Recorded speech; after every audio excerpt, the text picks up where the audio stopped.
Welcome to another great episode of the Contractor Business Builder podcast. Super excited to be welcoming Chris Lonergan, Director of Marketing at Footbridge Media. How are you doing today, Chris?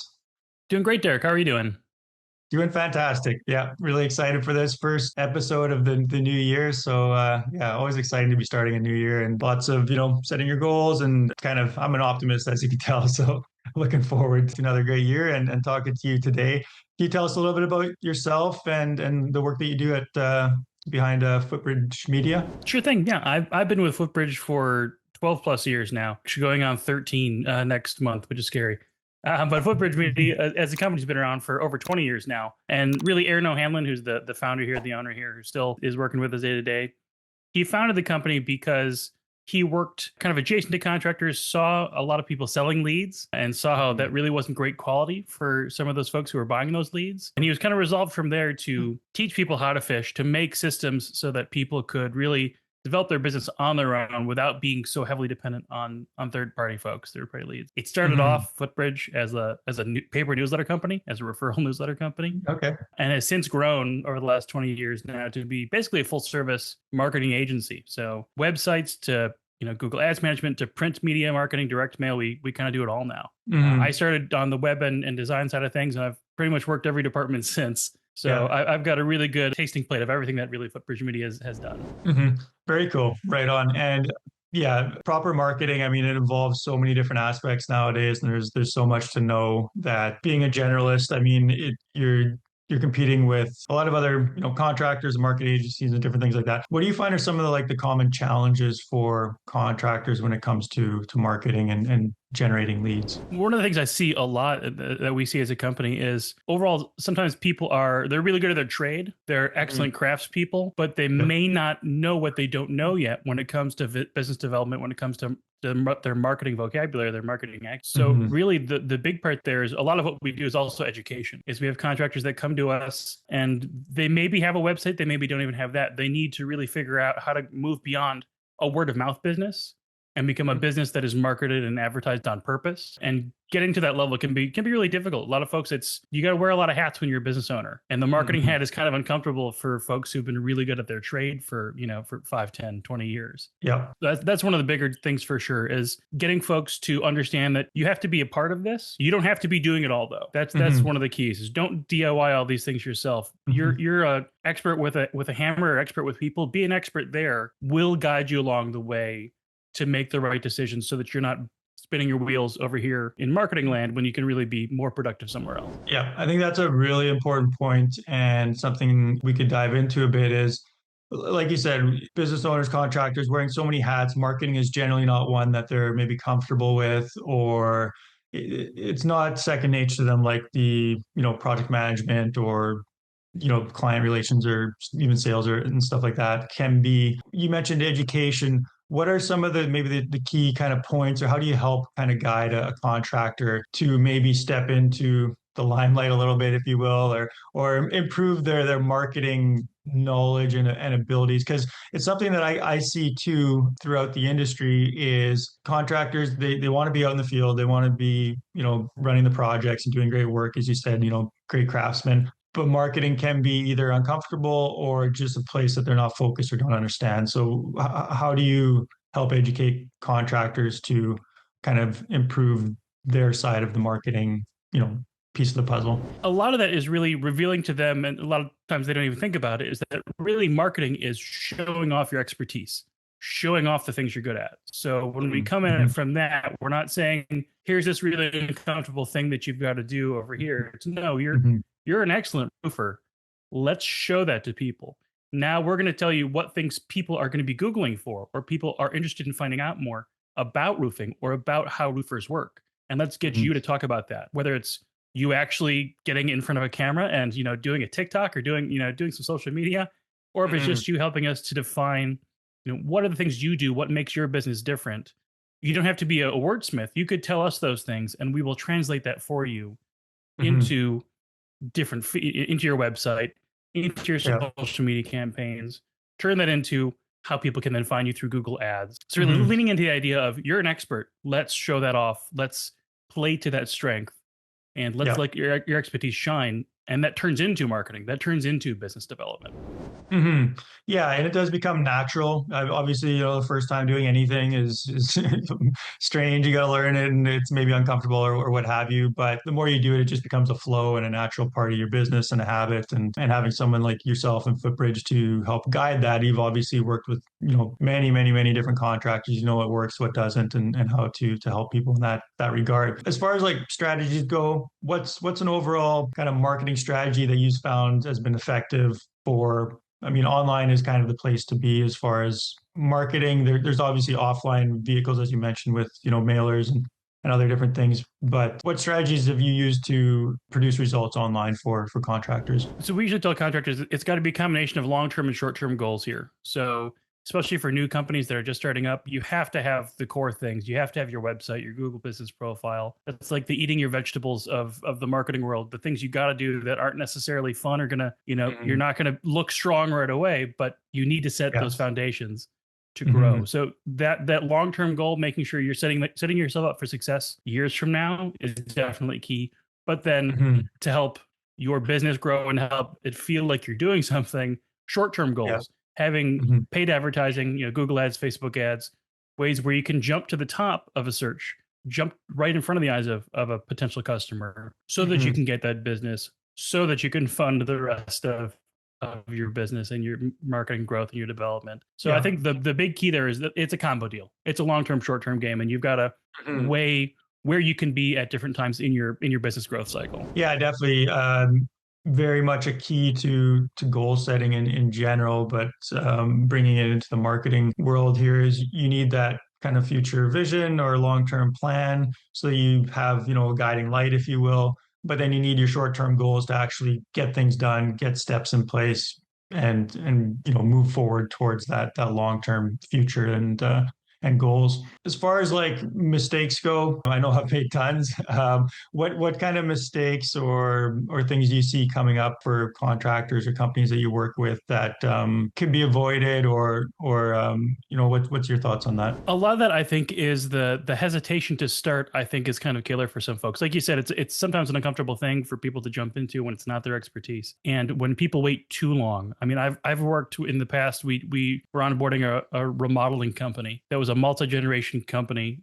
3 generations of this family had been working. It had been growing by word of mouth exclusively. And then like the internet happens, and then people find, remodelers otherwise. And when we were working with them, they didn't even have a logo to their company. A company that had been around for decades. They'd never written down their name the same way multiple times because they were so comfortable in the world of referrals and word of mouth that worked for them. And that was great for many contractors for a super long time. I mean, for the longest time, a Yellow Pages ad was all any contractor needed to succeed. So not being aware of that feature, not being aware of what you've got to do to grow your business over time and setting that, like we talked about earlier, that foundation. I think people miss out on that. They're afraid to pull the trigger on it. They're afraid to commit, or they just don't know what to do. Sometimes it's that I'm really good with work. I'm going to focus on the work side of things and make money. And I'm not thinking about how am I going to scale my business moving forward, because I can't be the only one swinging a hammer for 30 years. Eventually, I've got to figure out how to get other people to help me out with this.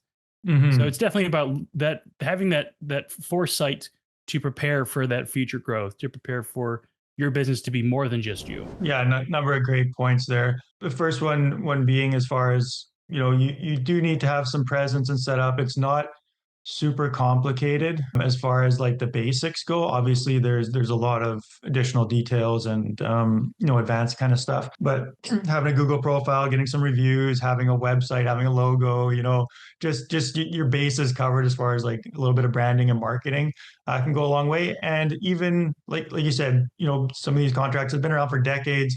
They do great work. They've always had referrals. They've got that, what's it called? Those deposits in the bank as far as like relationships goes and stuff like that. But even if those people are now referring you to their friends and family, and they're like, you should go with, XYZ contracting or whoever, and they get referred to you, but they go online and it's just, a barren desert of nothing to do with your company whatsoever. They're going to probably have second thoughts about going with you over someone who has a nice website and shows their work and their expertise and has a bit of a social media presence and stuff like this. So it can definitely, it's kind of like lost dollars and low hanging fruit as far as getting the basics set up. And then the other one is just as you don't need to know how to do every kind of contracting job or renovation or, electrical, plumbing, everything out there, you're gonna look at for a professional to help you. Reach out to someone like Chris here, in Footbridge Media, and get an expert's opinion, an expert's help, and they can make the process so much easier. So definitely be reaching out for help. And I always say it. Business is a team sport. It's a team game. Lone wolves don't last long, and if and you're not going to grow any kind of an enterprise with just doing everything yourself. So you mentioned like a logo and some of those sort of baseline stuff.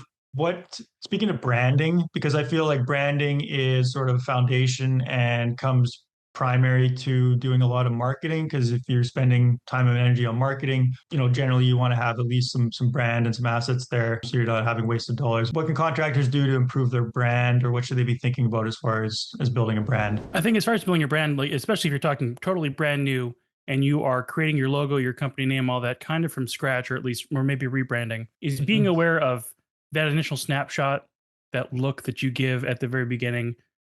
We've worked with some great companies who have had strange names that don't sound like carpenters. If your name sounds more like a startup company in Silicon Valley, that might be confusing to someone who's looking for a roofer.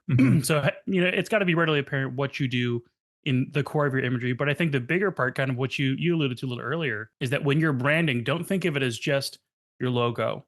I mean, it starts with your logo and your colors, but really at this point, branding means establishing yourself over multiple platforms, because it's no longer just that you have a website and that's it, you're done. It's your website, but your Google business profile has to have that same logo, the same look and feel in the images that you produce.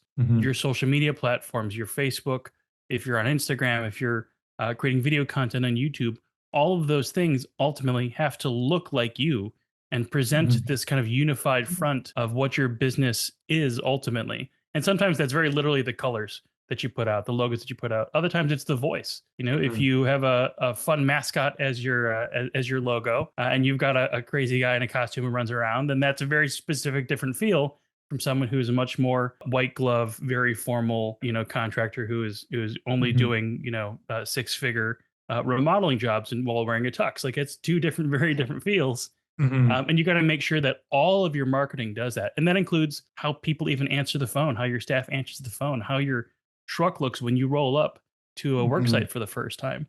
Yep. All of those things contribute to brand way more than people think. I think a lot of people think, oh, my logo and my colors. No, your brand is how people perceive you in the world. And that's in person, and now more than ever, so many different places online.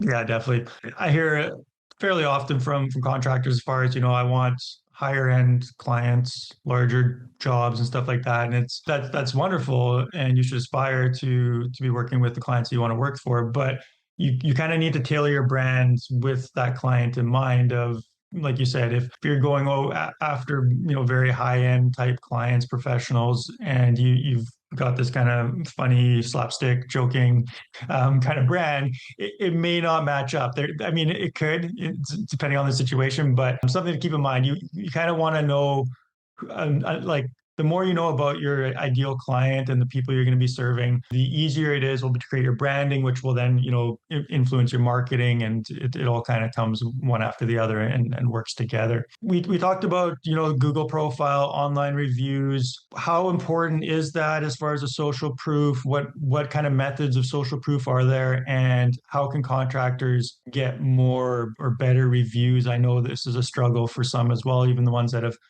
they've got years of clients that they've done great work for, but they've never really asked for reviews. And now, we want to get some reviews for them. What's the best way to go about something like that? I think that kind of hits the nail on the head there, is the asking part. I think so many contractors feel like they are overreaching, or they're, making someone do something they don't want to do by asking for a review. But really, that's how it starts.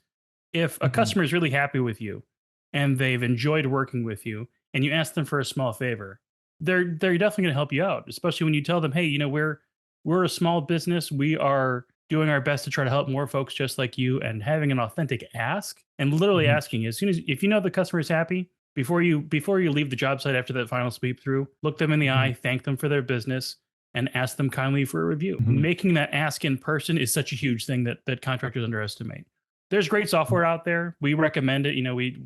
There's various forms of CRMs and software where You can send text messages and emails to clients on an automated basis. And that's great because people are sometimes forgetful, even if they intend to give you a review. Sometimes they may not because they got their text message when they're about to pick up their kids from school, or they got the email when they were just leaving work. Yeah.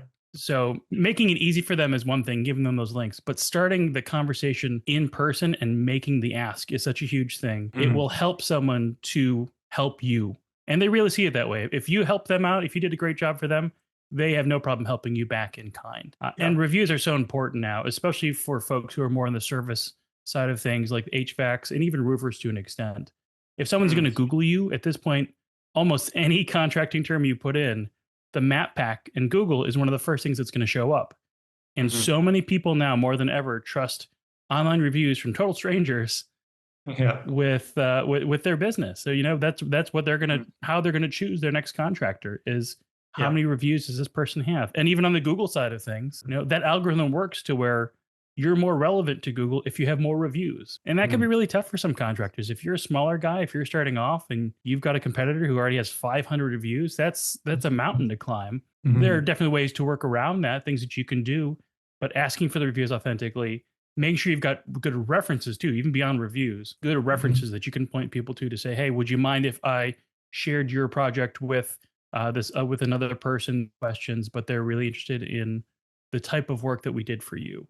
So both the general online reviews, but also having good core referrals, that balance is really important. And even that step starts with an ask. It starts with a very simple conversation. That's one of those humps that it's a tough one, but contractors got to get over that one. You got to get over the fear of making the ask for the review and realize that they're happy to do it. They're not being put out. They're really happy to do it. Yeah, definitely. And it's probably like when you started, you know, doing sales or whatever, it's, you know, at first it may feel, again, a